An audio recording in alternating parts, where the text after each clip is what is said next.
최근 미국에 나타난 괴생물체로 인해 미국 전체가 큰 어려움을 겪고 있습니다. 난데없이 나타난 중국발 꽃매미 때문입니다. 현재 미국 농촌뿐만 아니라 도시까지 뒤덮어버린 이 끔찍한 곤충은 원래 중국에만 주로 서식하는 것으로 알려졌지만 몇 년 전부터 미국에도 자주 출몰하고 있는데요. 꽃매미는 사람을 직접 공격하지는 않지만 공포의 존재로 인식되는 이유는 단 며칠만 해도 과수원 전체를 초토화시킬 만큼 엄청난 번식력을 가지고 있기 때문입니다. 그래서 존재 자체가 공포스러운 것이죠. 현재 뉴욕 시내까지 뒤덮은 꽃매미가 중국에서 유입된 외래종으로 밝혀지면서 미 연방정부가 이를 조사하기 위해 급히 출동했습니다. 이는 시작이었을 뿐 미국 전역에 재앙처럼 번져나가기 시작했는데요. 그런데 한국이 정말 간단한 방법으로 이를 모두 퇴치시켜 주었다는 놀라운 소식입니다. 중국 꽃매미는 언뜻 봐서는 유해종임을 알 수 없지만 나무에 달라붙어 식물의 광합성을 방해하고 결국 어떤 나무라도 죽음에까지 이르게 하는 끔찍한 곤충으로 유명합니다.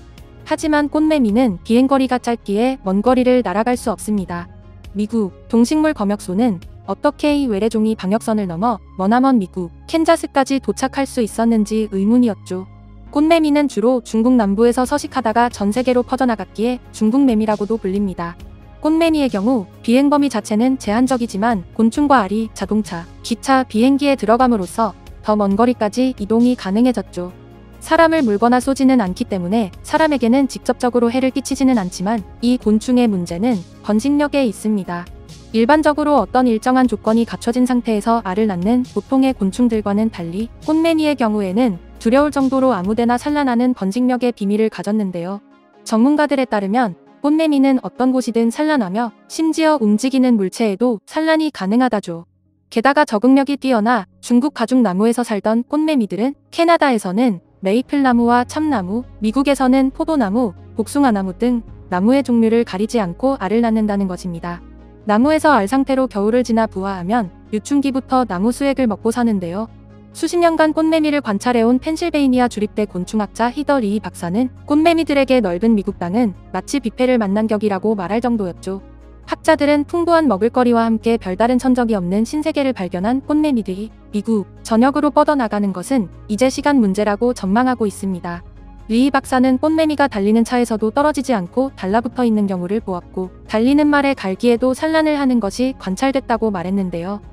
그만큼 이동 범위를 예상하기 어려운 꽃매미 등장에 미국 전역에 비상이 걸린 것은 당연한 일입니다. 꽃매미는 약 10년 전부터 미국 동부 펜실베니아주에 나타났고 70종이 넘는 작물에 막대한 피해를 입혀왔습니다. 미국 농무부 연구소에서 조사한 결과 중국에서 온 화물을 통해 미국에 옮겨온 것이었죠. 따라서 펜실베니아의 농업부는 꽃매미를 발견하면 꼭 없애라고 경고하고 있습니다. 그런데 그동안 방역당국의 퇴치 노력에도 불구하고 꽃매미는 사라지기는커녕 그 숫자가 늘어났고 뉴저지와 뉴욕까지 빠르게 번져가고 있다는데요.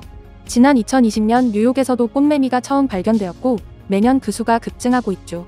특히 올해에는 방역 저지선을 뚫고 산림과 숲지역뿐 아니라 뉴욕 도심에도 무리지어 때로 출현해 이에 대한 경각심을 더하고 있는데요. 아침에 일어나 보면 발코니 전체가 꽃매미로 뒤덮여 있고 공원과 산책 모두 꽃매미 천지입니다. 혐오감을 주는 꽃매미는 도심 곳곳에서 출몰해 거리를 걷고 있는 사람들의 머리에도 달라붙습니다. 이에 주 당국은 꽃매미에 한해 무차별 살육을 허용하는 입장입니다. 그리고 지역 행정당국은 시민 캠페인을 통해 밟아서 없애자, 봤다면 밟으세요라며 꽃매미 퇴치 운동을 대대적으로 벌이고 있습니다. 퇴치 운동에 동참하는 시민들은 꽃매미를 밟아 죽이는 과정을 SNS에 업로드합니다. 뉴욕 시민 대부분이 한마음으로 동참하고 있지만 이렇게 문제가 해결되지 않는 곳도 있습니다. 미국 동부 해안 근처에서 유명한 와인을 생산하는 포도 농가들인데요. 꽃매미로 인해 초토화된 포도밭을 보면 하루하루가 지옥 같다고 말할 정도입니다.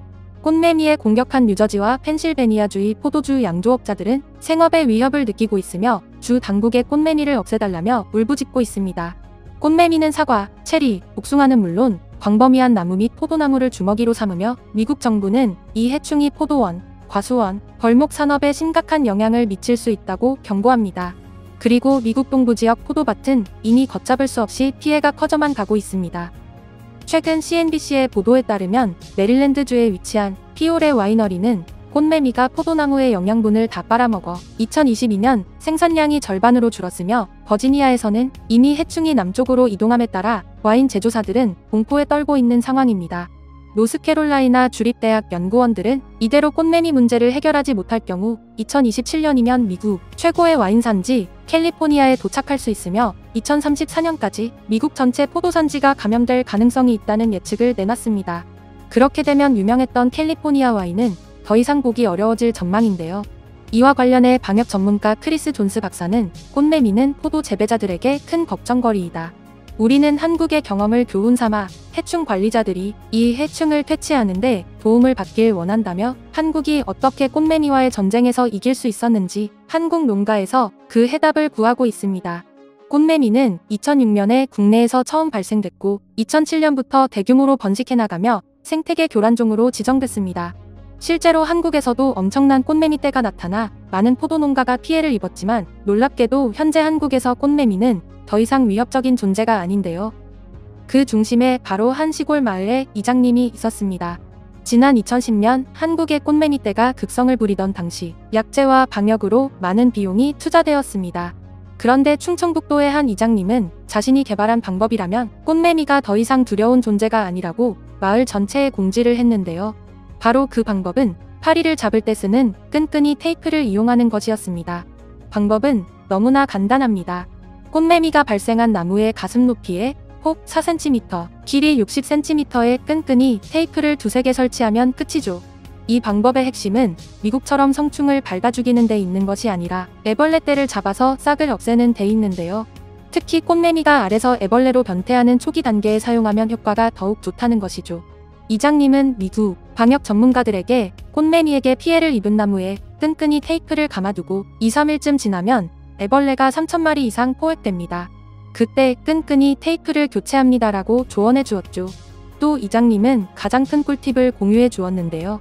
외래 해충인 꽃매미를 친환경 방제할 때 가장 효과적인 건 바로 3,000원짜리 황토색 끈끈이 트랩이라는 겁니다. 실제로 이장님의 꿀팁을 전해들은 미국 담당자가 미국에서 구할 수 있는 노란색과 파란색 끈끈이 트랩을 사용해봤지만 단 한 마리도 잡히지 않았다고 합니다.